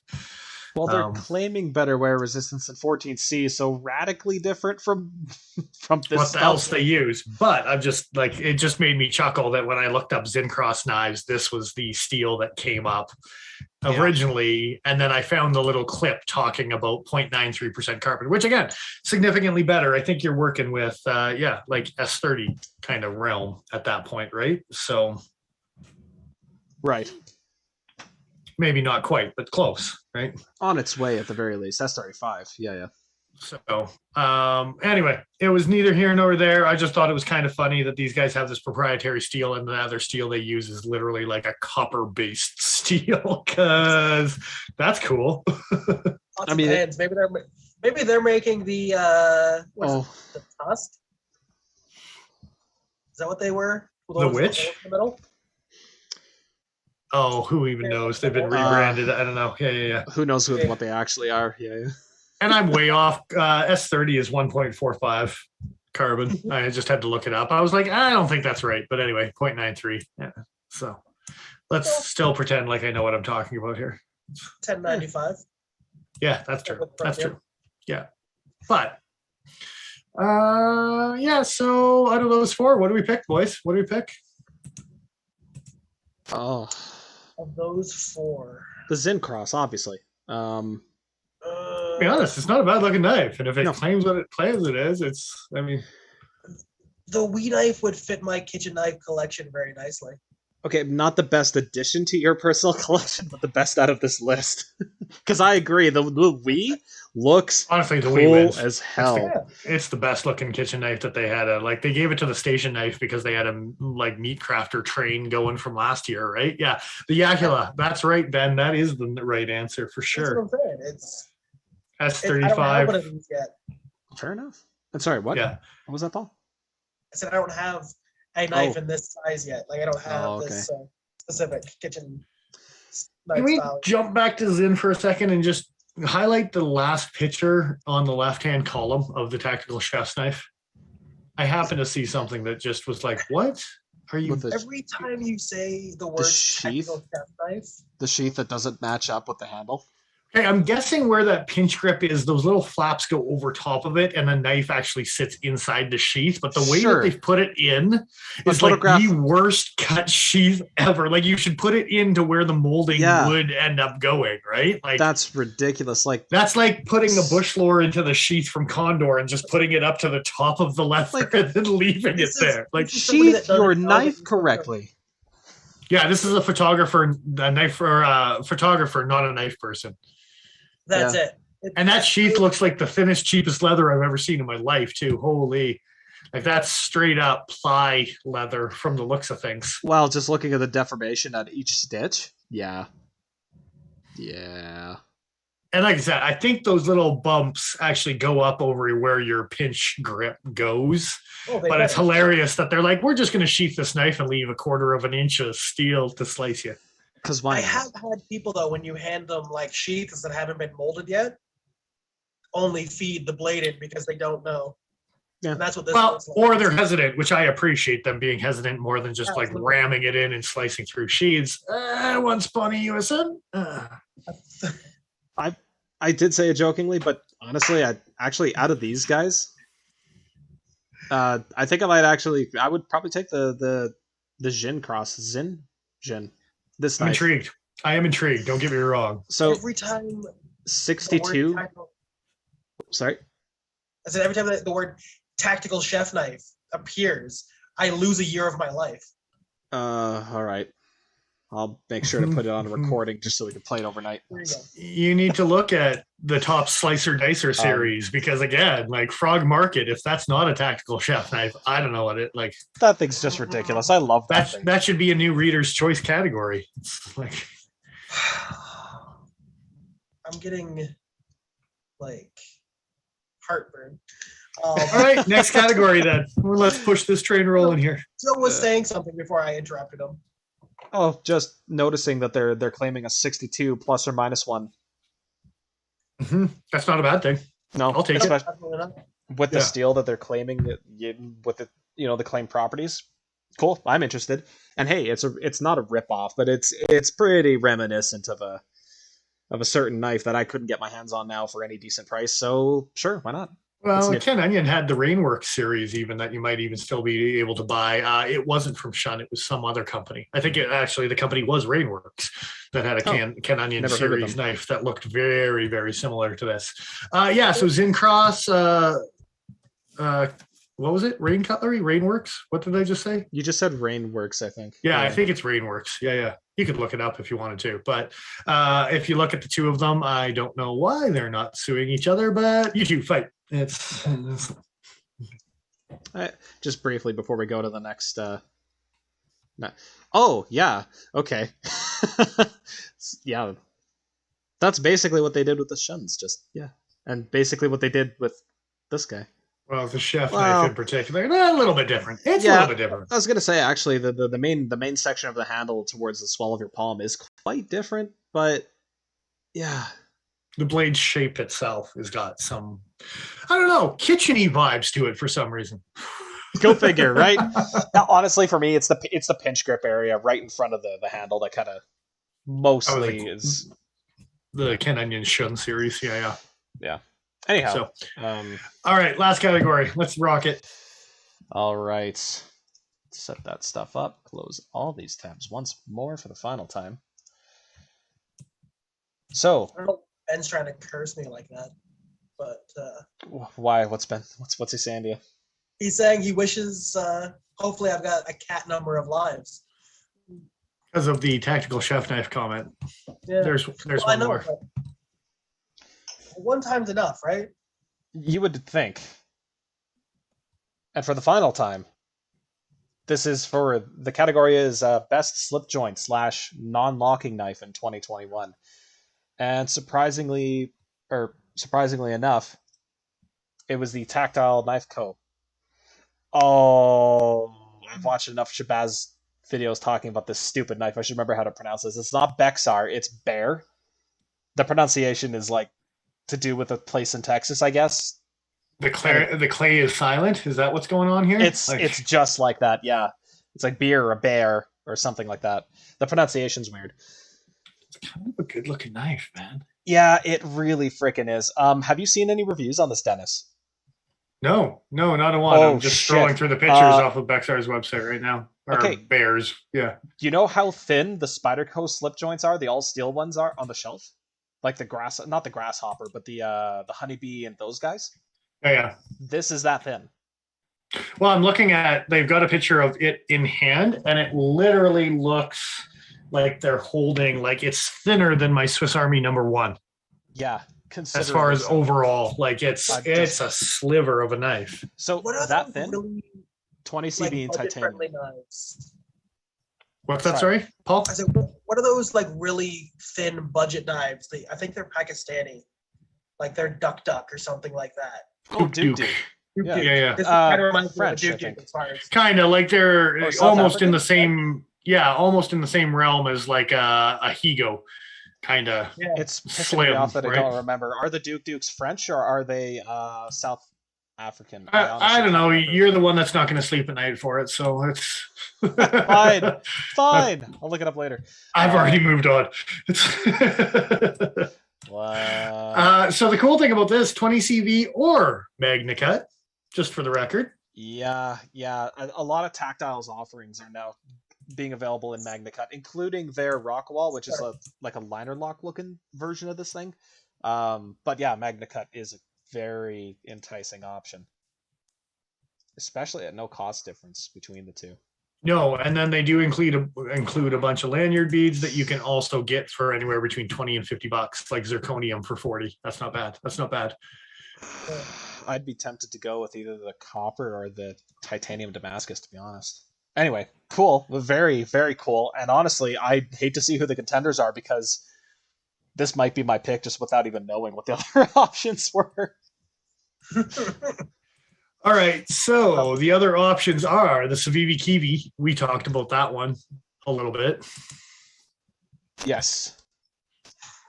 Especially for all its Nitro V glory that ended up being 9CR18. Thanks, guys. That's hate.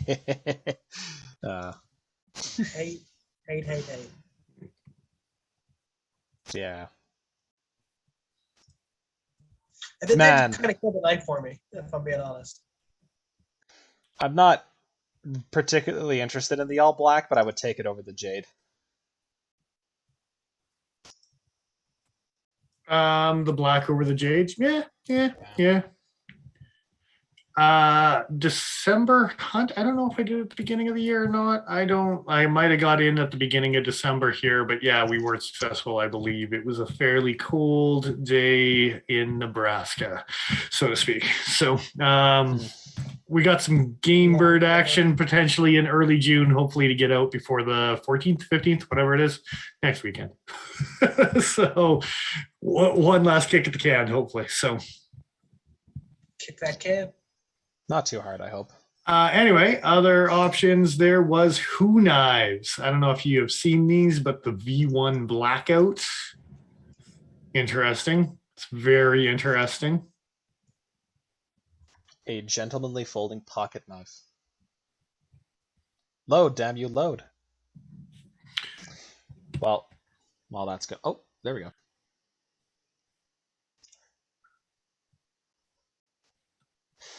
Oh, I see. So is this another double detent little flipper? I believe it's a double detent flipper. Yeah, but it's a back flipper instead of a front flipper, which has been all the rage right now. This thing looks like kind of like a Skyline. So Like a Skyline. It almost has a Swiss Army knife blade in it. A spear point. there's another knife I'm thinking of, and I'm drawing a blank right now. It's almost a James brand, but not quite. It's yeah. So we got that guy, M390 on the blade with titanium. Yeah. What else we got? The Wayland, James brand Wayland. Is that the Integral? No, the Integral was a locking knife, I think. Yeah, but Yes, sure it's it a front was. lock. I'll have Yeah. to vote for that. That would make me sad.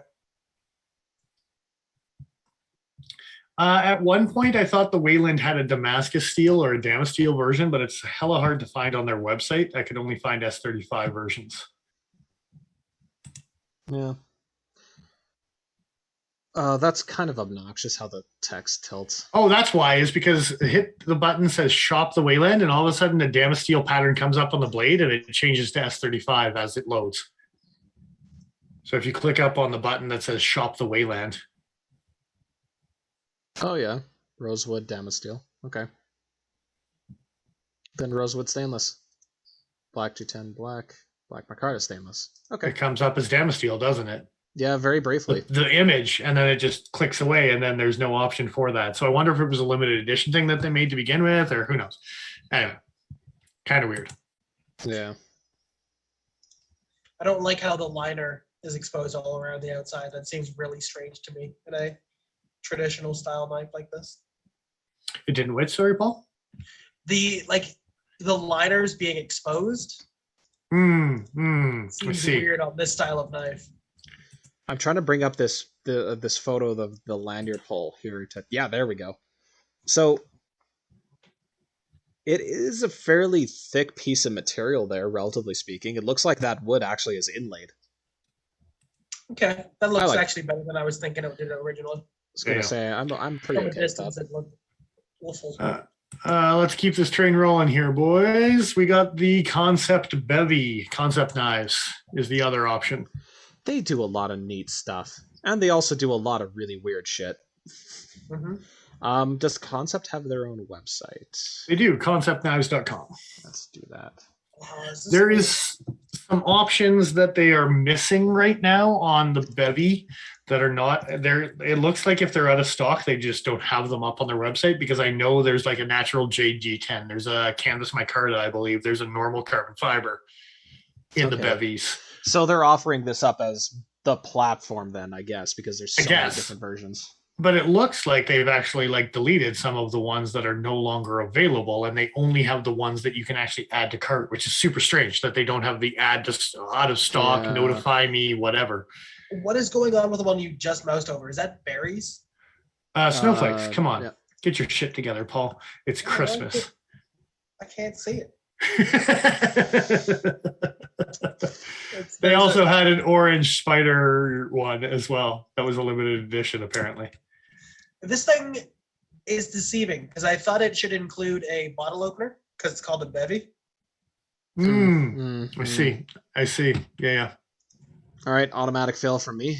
Because it doesn't have a bottle opener? Exactly. Damn, dude. No, it's just like, okay, which are you voting for? Are you voting for the Damascus bladed versions? Or are you voting for the 154 CM or the S35? Like, which variation are you paying for here? I can't decide if I like this blade shape. Really? Seems like something you'd like. Last one on the train. The Jack by Lion Steel. Keep this train moving. It's almost 9 o'clock, yeah. Yeah, that's what I mean. We're gonna hit 2 hours here again tonight if we're not careful. Yeah, it's the recurve almost in the blade that I didn't like. The clip is nice. Fair enough. Yeah. I don't think there's a hint of I don't think there's really much of a recurve. I think there's just a deeper choil than you think. In the bevy? It's that look is a thing that I just looks like it's been sharpened for a long time or something. And then the bevy you could get just as a normal clip blade. You could get it with a clip blade and a cap lifter screwdriver and cap lifter screwdriver corkscrew. You said bevy, but I know you mean Jack. Yeah. Yeah, the right words. Yeah. Sure. I do like this. Oh, here you go. The screwdriver blade is M390 sintered steel. The blade steel is sintered steel. Yeah. So apparently the screwdriver cap lifter, they also made it at M390. That's nice. Damn right. Corkscrew is 420. That's also appreciate that. Yeah. Okay. Personally, if I'm going to be buying, if there's the option for a corkscrew and a bottle cap lifter, why not? Especially on a knife that's going to go loose in your pocket. Apparently you have to choose your handle material as well as your blade configuration to get prices. So for the clip with let's just do the Black G10 to keep the cost down a little bit. Clip blade, that's it. And Black G10 is 138 euros. With the screwdriver, it goes to 158, and with the corkscrew, it goes to 170. Okay, so you are jumping up pretty significantly, but at least you're getting decently made tools from the sounds of things. I don't know if I would corkscrew. I might just screwdriver a bottle lifter. Yeah, I think Carbon for that. fiber's got the least amount of variance. Carbon fiber one is 150 for the clip. Oh yeah, I see it. Yeah, 150 for the clip. 168. Yeah. Yeah, for the with the just the bit driver slash And cap lifter. 180 for all three. So it's only Yeah. got a 30 euro difference between all three, whereas the other one had 40 or 50, I think. So Okay, well that's not bad. interesting. It's not Alright. just a 30 euro variance no matter what handle it is. They actually Yeah. give you a better deal if you're buying the carbon fiber one. Interesting. Okay, That's well, titanium bolster, too. Sorry? That's got to be a Titanium? Yeah. titanium bolster, right? Yeah. I would imagine so. I don't know why they would stop. Yeah, titanium bolsters and liners. I don't know why I like them so much, but I really like this style of like traditional knife with one blade and a bottle opener. Oh, that's I got to nice hit mandated feature. breaks. I'll be back in 2 seconds here, boys. Sounds good. While he's doing that, I'm just going to go over the knives that were options, starting with the Jack from Lion Steel, the Bevy from Concept, the Wayland from James Brand, the V1 from Who Knives, and the CVV Kiev? Yeah. Oh, and of course the winner, the Bexar. Yeah, let us know who you think should have one if you think differently. No, that's the right choice. That right there. I was gonna say I think again I'm kind of going into one of two directions. It's either more weight, more tools, but on the far end again with the Jack, you know, you can get all this extra shit, which is cool enough, and it looks like it's a usable blade shape and all that.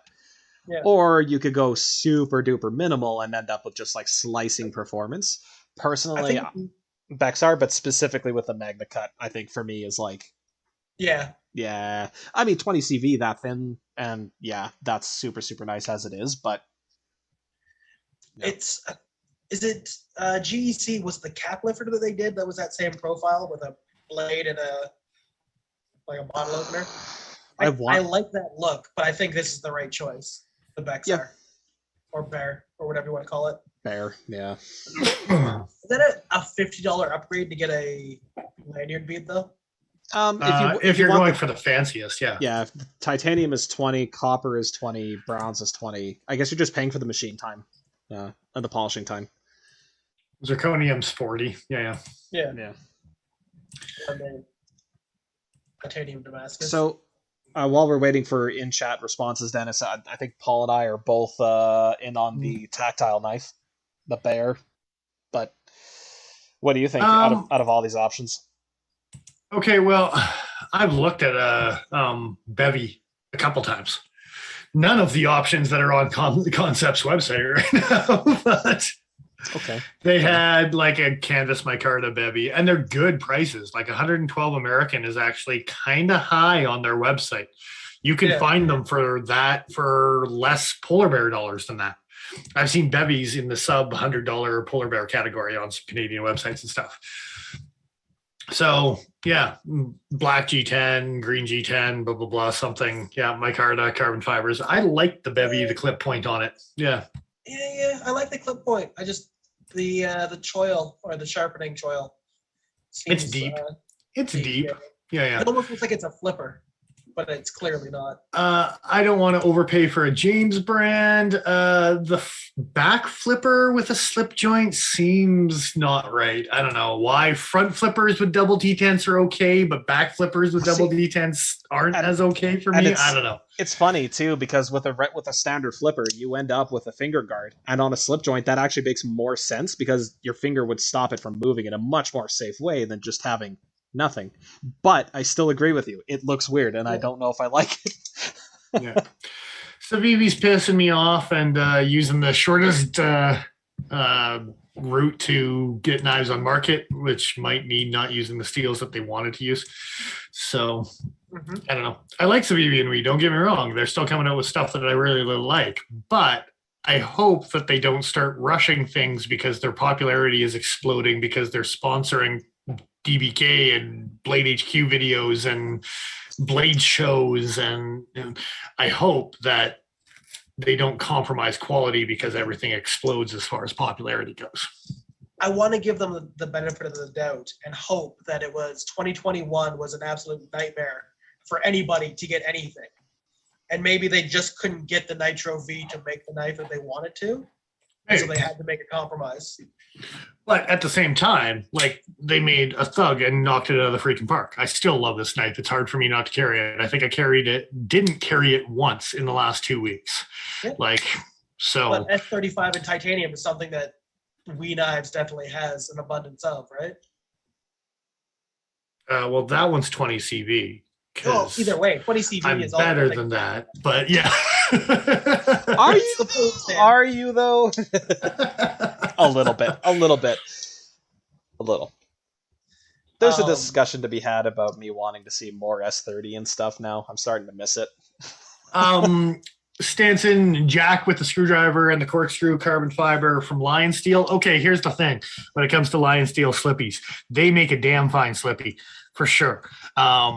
So I don't know if that blade shape necessarily does it for me, but I will say, as far as the fit and finish and stuff, the Lion Steels make nice shit. So I really like that one without the bottle opener. Just sleek by itself. Yeah. But yeah. So with the cap lifter, but not the wine opener. You do actually keep some thinness. Like, it's not like you're stuck at that same maximum thickness. Like, yeah, you can see some variation in the It's handle just width. That actually kind of makes me double down on my opinion that of those three, I'd rather have the middle one. I'd rather have just the cap lifter and the blade. Yeah. But yeah, the fact that you can, like, your low end steel on the tactile is 20 CV and your high end is Magna Cut, and for the price that they're selling it for, yeah. Should probably just put one of those. Yeah, I think they did good on that one. So absolutely. And if I recall correctly, I forget if this was that company's first knife or who it was the Rockwall, the liner lock, or the flipper was their first. I can't remember, but either first or second knife design, they're doing a just bang up job of it. Like, fantastic. Mm-hmm. Indeed. All right. That sums up part one. Part of the ones. We'll have more of the ones next week, and maybe even some of the twos. But we talk way too freaking much, so we're gonna be rushed to get some of the twos going on. It's don't rush your two. You can't rush your two. It's you don't want to. That's for sure. No. Sets you up for a bad day. I don't like any of that. Tell us we're wrong. I'm not saying that. That's not what I'm saying. I'm not saying. He's just sticking to his ones. Anyway. For now. Yeah. I think everyone should probably go over and follow us on the YouTubes. Like, subscribe. That's where you're seeing us here. Yeah, even share. Like the buttons. All the buttons. Because, it helps us with all of the buttons. Like them. And then go and like our Instagram buttons. I'm sure there's going to be a point at some point in the future where I actually post something. It's been a couple of weeks. You were good for a while, but yeah, maybe even this week coming up. We'll see. I make no promises. Again, we didn't announce it for the last couple of weeks, but we do have something planned on the Patreons. That's actually in the works kind of as we speak on the background. Thanks again to everyone who does subscribe to us. We really do appreciate it. And pretty much all this money is going back to as a thank you for you guys. So, yeah, we're going to keep doing what we're doing and just thank the guys who support us. So, absolutely. Is that everything? We got all the bases covered? I think we covered all the bases. We thanked everyone and equally insulted them enough. The average week came around. Yeah. Good stuff. Just about. All right. All right, gentlemen. It's been fun. We'll have part 2 of the Reader's Choice next week. I am who I am. I'm Dennis Vipers. I am the Iron Joe. See you next time. And I am exile.ca. Good night. And Paul's I'm here passing too, the fuck guys. out. Did we just like screw all of that order up, or did Joe just like? Oh, we went in the right order. I just forgot that I was here as well. Joe was just trying to close the show before he's just like, oh yeah, that guy down there. That's right. The 3 things wrong with this Oh no. chat, they're sitting right in front of you, all 3 of them. Well, that much we can agree on. Good night, everybody. See you next time.